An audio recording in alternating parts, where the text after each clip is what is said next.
Kita ke informasi lainnya, Saudara. Partai Golkar akan menggelar rapat pleno pada Selasa 13 Agustus malam. Salah satu agendanya yakni menentukan PLT Ketua Umum Golkar untuk menggantikan Erlangga Hartarto. Rapat pleno Golkar dimulai jam 7 malam nanti usai Erlangga Hartarto mundur dari jabatan sebagai Ketua Umum Golkar. Ada 3 agenda dalam rapat pleno Golkar nanti, yakni pembacaan surat pengunduran diri Erlangga Hartarto, sekaligus menentukan pelaksana tugas Ketua Umum Golkar.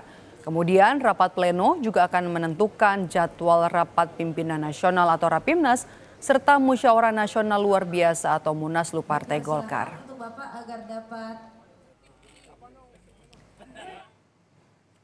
Sebelumnya, Saudara, Ketua DPP Partai Golkar Mutia Hafid mengusulkan agar rapat pleno pemilihan PLT Ketua Umum Golkar tidak dilakukan dengan sistem voting atau pemungutan suara.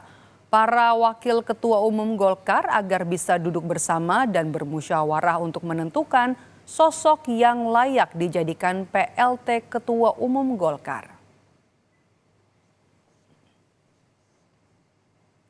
Sementara itu, dikutip dari laman partaigolkar.com, ke-12 wakil Ketua Umum Golkar adalah Bambang Susatyo sebagai Wakil Ketua Umum atau Waketumadya. Kemudian ada nama Agus Gumiwang Kartasasmita, Wakil Ketua Umum Bidang Perekonomian, Aziz Samsudin, Wakil Ketua Umum Bidang Hukum, Kahar Muzakir, Wakil Ketua Umum Bidang Kepartaian, kemudian juga selanjutnya ada nama Nurdin Halid, Wakil Ketua Umum Bidang Pratama. Ada juga Melkias Markus Mekeng, Wakil Ketua Umum Bidang Hubungan Kelembagaan. Selanjutnya ada nama Ahmad Doli Kurnia, Wakil Ketua Umum Bidang Pemenangan Pemilu. Ada juga Rumkono, Wakil Ketua Umum Bidang Badan Bencana Alam. Rizal Malarangeng, Wakil Ketua Umum Bidang Penggalangan Strategis. Kemudian juga ada nama Hetifa Syaifudian, Wakil Ketua Umum Bidang Kesejahteraan Rakyat. Ada Nurul Arifin, Wakil Ketua Umum Bidang Komunikasi dan Informasi. Dan yang terakhir ada nama Ridwan Kamil, Wakil Ketua Umum Bidang Penggalangan Pemilih. Lebih jelas soal rapat pleno Partai Golkar yang akan digelar malam nanti, kita akan tanyakan kepada jurnalis Kompas TV, ada Asri Gunawan di kantor DPP Partai Golkar di Selipi, Jakarta Barat. Asri, siapa saja calon kuat PLT Ketua Umum Partai Golkar nanti pengganti Erlangga Hartarto? Belum saya menjawab siapa calon kuat pengganti atau mekanisme yang harus diterapkan. Salah satunya adalah ini mekanismenya dilakukan pemilihannya melalui rapat pleno yang akan dihadiri oleh seluruh pengurus DPP Partai Golkar dan juga Wakil Ketua Umum Partai Golkar tentunya yang akan dipilih nantinya. Karena berdasarkan ADART Partai Golkar yang berpotensi dan juga memang bisa dijadikan PLT atau pelaksana tugas Ketua Umum Partai Golkar merupakan Wakil Ketua Umum Partai. Ke-12 ini berpeluang karena di ADART Partai Golkar tidak ditentukan wakil ketua umum mana yang harus menggantikan atau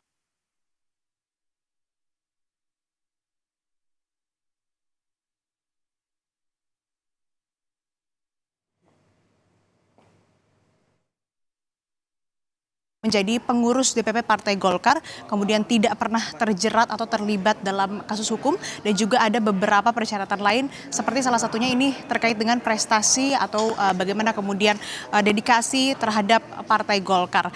Nah, nantinya pemilihannya sistem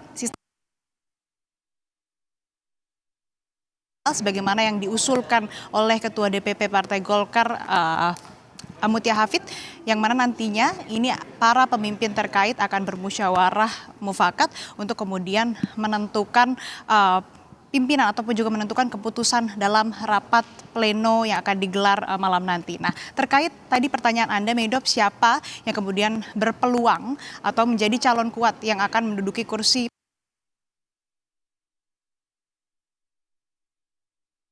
Ini ya cukup mengagetkan karena terdengar sangat tiba-tiba mendadak, dan ini kita rapat pleno untuk menyikapi surat tersebut, menerima surat tersebut, pengunduran diri beliau, dan juga menunjuk PLT, dan yang bertugas hanya satu, PLT-nya itu bertugas untuk melaksanakan Munas.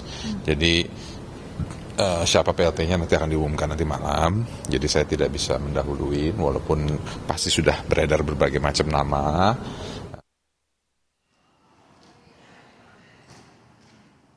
Seperti yang disebutkan oleh Ketua DPP Partai Golkar, Dev Laksono, tadi ada sosok A, tapi memang enggan menyebut siapa namanya. Kalau kita lihat dari susunan Wakil Ketua Umum Partai Golkar, dari 12 orang tersebut ada Ahmad Doli Kurnia, lalu ada Adis Kadir, dan juga ada Agus Gumiwang. Nah, nama Agus Gumiwang ini paling santer disebut, khususnya juga dari internal Partai Golkar maupun juga dari eksternal, yang ini yang digadang-gadang berpotensi atau berpeluang paling kuat menjadi pengganti atau pelaksana tugas Ketua Umum Partai Golkar, karena dianggap ada juga kedekatan dengan istana untuk kemudian bisa melancarkan peralihan pemerintahan dari pemerintahan Presiden Jokowi ke pemerintahan Prabowo Gibran begitu. Nah, tapi ini kembali masih kita harus menunggu bagaimana kemudian hasil dari rapat pleno yang akan digelar pada pukul 7 malam nanti. Sekaligus juga nanti tidak hanya menentukan PLT Ketua Umum, tapi juga akan membacakan surat pengunduran diri Airlangga Hartarto sehingga nanti statusnya sudah secara de jure dan de facto tidak lagi menjabat sebagai Ketua Umum. Dan terakhir juga akan menentukan kapan Rapimnas dan juga Munaslup yang akan digelar oleh Partai Golkar. Karena Munaslup ini penting, Medok dan Saudara, karena akan menentukan ketua definitif Partai Golkar, yang mana juga ini ada kaitannya dengan pilkada yang akan segera dilaksanakan, khususnya terkait dengan pendaftaran calon kepala daerah yang memang ini memerlukan atau ada urgensinya terkait dengan kepemimpinan ataupun juga ketua umum Partai Golkar nantinya yang akan bisa digunakan untuk kemudian mendaftarkan atau mengusung nama-nama yang akan dijadikan calon kepala daerah. Meido. Sejauh ini nama Agus Gumiwang Kartasasmita yang paling mencuat namanya maju untuk menjadi PLT Ketua Umum Partai Golkar. Tapi kita masih harus tunggu malam nanti. Terima kasih jurnalis Kompas TV Asri Gudawan melaporkan langsung dari kantor DPP Partai Golkar.